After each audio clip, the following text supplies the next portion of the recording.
Right, so sleep is a core aspect of our lives. It's one of those things where we don't see the work that our bodies are putting in. I have a weird relationship with sleep. Contrary to like kind of the popular opinion, I particularly don't like it. One of the things I do like, and as much as the next person, is one of those winter nights where, you know, it's cold, you're wrapped inside the duvet cover, and you've got a nice fire, or the heating's turned all the way up. I love that as much as the next person. But all in all, I do prefer to be out and about, awake, taking in the world, rather than letting my body rest and recover. So I've always been intrigued with sleep because I've always wondered, how do out of my life and sort of take back that time where we're not really doing anything, or we don't see ourselves doing anything. So I came across a video by a fellow YouTuber called Nathaniel Drew. I'll leave the link in description, where he actually did Leonardo da Vinci's sleep routine for a couple days. It was interesting to see the sort of degradation of the mind and degradation of his, basically not him going crazy, but how it affects you in a way that you don't realize. So I wanted to try something that was a little more accessible, not Leonardo's, not the 2 hours that he does, but something that I could do as a daily routine for a number of days. In my research, I came across other types of sleep as well. Other types of polyphasic sleep. There's diaxamine, and I think I'm butchering that. There's Uberman, and then there's the Everyman. I decided to go for the Everyman routine. I specifically did the E3 routine. I'll go on to explain. So the E3 routine is actually considered to be one of the hardest sleep schedules that the average adult should do or can do with strong adaptation skills. This was made up of 4 sleeps. One sleep from 9 p.m. till 12 a.m., so 3 hours. That was the core sleep. There was then 3 other naps or sleeps for 20 minutes throughout the day. There was one from 4:10 till 4:30 a.m. There was one from 8:10 till 8:30 a.m. And there was one from 2:40 till 3 o'clock for a grand total of 4 hours sleep. So there are a couple of pros and cons to the sleep schedule. The pros are the opportunity for increased productivity, better accommodate irregular work schedules. It better reflects the circadian desires for afternoon naps, reduces stress associated with bouts of insomnia. You might be able to train the brain to enter short-wave sleep or deeper sleep faster. The cons are it may lead to sleep deprivation. It doesn't reflect the circadian rhythm in most people. It's difficult to sustain overall. Daytime naps can be easily interrupted. Hormone production influenced by day-night patterns such as thyroid hormones might be impaired. So I tried it, and here are my thoughts. This is night 1 of the Everyman routine. Going to bed at 9. I'm feeling a little bit tired already. Going to be getting up at 12. Hopefully I get a good 3 hours of sleep. I'm feeling a little exhausted already from today. I've been up all day, got up at 6 and just been doing a normal routine, no naps. We'll see how this goes. It's just gone 12 o'clock of the next day. I've had 3 hours sleep. I feel sleep deprived, slightly confused, most definitely tired, and I'm going to take a shower. I'm going to do some meditation, at least try to. Jeez, whose idea was this? My head feels lightheaded right now. I've been up for 2 hours so far. I mean, it's going well. I have done some meditation, I've done some yoga and some stretching. I've taken a cold shower and then a warm shower, and I think the cold shower really helped kind of kickstart the day because you're in that sort of zombie mode to begin with. I'll do some journaling, have some breakfast. I'm feeling really hungry. Do I feel tired at the moment? Not as much as I thought I would, but there still is kind of like an inkling of that feeling you get when you have to get up early for a holiday. My body temperature feels a bit odd.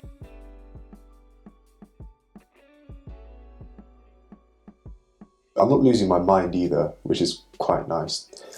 In my journaling, it didn't feel like gibberish. I'm still feeling a little bit cold. Second nap. I'm feeling a little tired right now, so hopefully this is going to be a nice little perk me up. Touch wood, I get some sleep. So far, it's been downward spiraling when I sat down at the computer. I did not sleep. I feel exhausted, is all I can say. With a light headache. Those 20 minutes felt more like 7:05. I have been productive though. I bashed out 2 articles for my blog on Medium, but it's no different to what I could normally do in the day when I'm on a normal sleep routine. So there's no difference really so far. I just feel a little more tired. There is definitely a sort of clarity around objects, things, your mind, but I feel that might have some diminishing returns over time. I'm a little bit hazy right now. Like a hungover almost type of feeling. Just finished lunch. It's 12:31 right now. I'm gonna do another 2 hours and then I will settle down for the third nap of the day and the last nap of the day, which is at 2:40. Right now, I am feeling a little bit foggy. I had a huge amount of energy after the second nap. You go through these peaks and troughs of energy, which is great. But at the same time, it does fade relatively fast. So I just got up for my third sleep and I'm feeling definitely refreshed. I've got a little bit of a soreish throat, but nothing too crazy.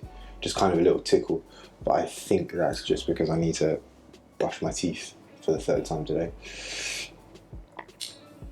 Like I said, refreshed. Not much of a headache anymore. I think I'm gonna have a green tea and see how that goes. And now I'm up till 9 o'clock and then I go to sleep for 3 hours again. 8:11. You know what? It's not been that bad. In perfect honesty, it's been okay.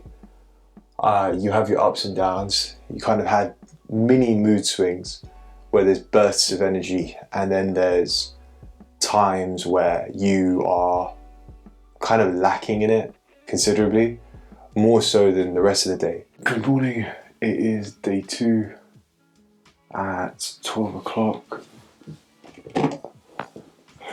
12 or half past 12. Almost just had a cold shower and I'm still honestly just waking up. The cold shower helped as usual. We kind of just spurring the gears, but I do feel a little bit weak today and kind of a bit disorientated. I didn't feel like I needed a longer sleep and I almost did let myself. I overslept. I took my second nap and my first nap and I think I ended up accidentally hitting the snooze button and slept for 30 minutes extra and I woke up and I'm so foggy. I had a cup of coffee, but that hasn't helped much. It's still dark out, it's 5:49. If you don't keep to the routine, you end up messing yourself up in a way that's just not right. I feel so tired. Today's been all right. I went on a walk, I had my coffee, and that was a bit like rocket fuel, so that was a good pick-me-up. I've just done 2 YouTube videos, filming, and they've gone all right. I feel a little bit tired. I'm feeling a little bit drowsy right now. I'm coming up to my third nap of the day. I'm very much looking forward to it. Do I want to continue this till Friday? To be perfectly honest, no. It's messing with my body temperature, and I'm giving some really weird analogies when I explain things.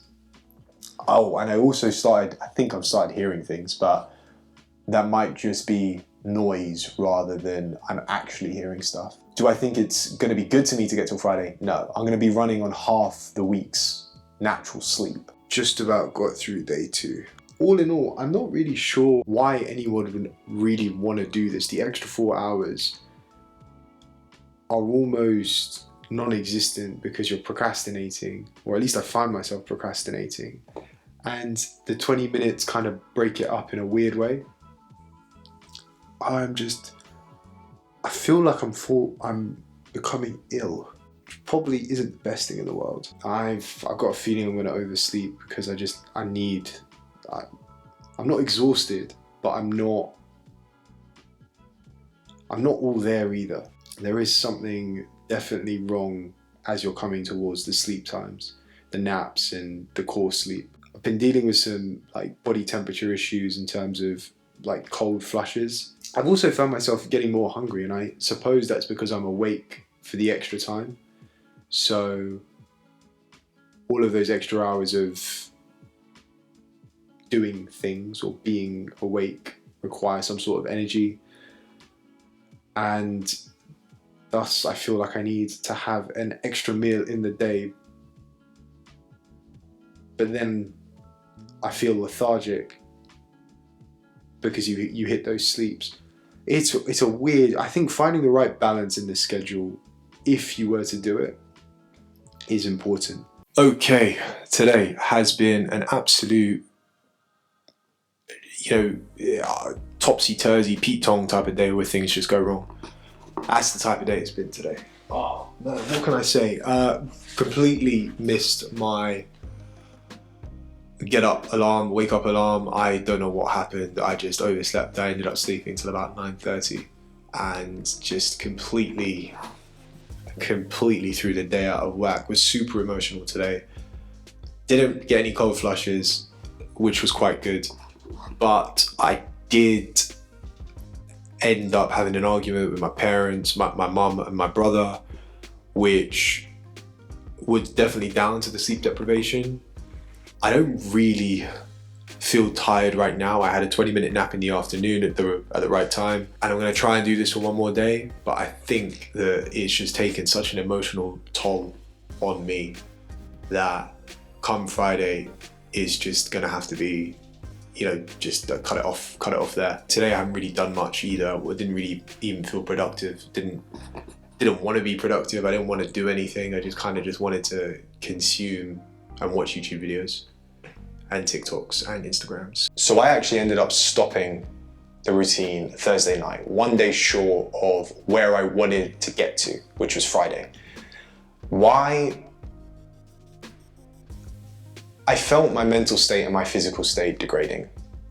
I didn't want to be that person that lashes out on everyone and everything that he comes into contact with. So I made the decision to cut it early because I was putting kind of my health at risk. And I didn't like the person that I was turning into. Sort of the monster that I was turning into. But I did learn a lot. Sleep is more important than you actually realize. There's a slight difference between sleep depriving yourself consciously and actually accidentally not getting enough sleep. Why? Because the mind knows it's sleep deprived, and every time you get drowsy or you begin to get tired, you start to question why you're doing this in the first place. And I was there, as it's coming to 9 o'clock at night, I'd find myself saying, well, why am I doing this? Why is this even a thing? Who would even think about doing this? This is ludicrous. You're just putting yourself through hell for no reason. There's a moment in clarity in all of that. Granted, I'm doing it because it's something that I'm interested in, and it's something that I wanted to try, and it makes for interesting content. But also, I wanted to understand how important sleep really is. You can read about it, but you don't truly understand it until you consciously sleep deprive yourself. Over the course of the 4 days that I did end up doing it, I found myself slowly declining into a state of sensitivity. As a person, I'm not massively sensitive. My mum might say differently. I don't feel like I'm massively sensitive. There are small things that I pick up on, but as a whole, I'm trying to be a little more free-flowing. That completely went out the window by the 4th day. As I mentioned, I got in an argument with my mum and my brother over the most trivial things. They were conversations that could have been avoided had I had enough sleep, and that's just a fact. I followed the argument. I didn't go looking for an argument, but I definitely saw an argument coming and I followed it and I instigated one. which I'm not proud of. But I do feel that because my mental state was clouded, I wasn't making decisions that I would have made had I had enough sleep. By the fourth day, I had a completely different outlook on time.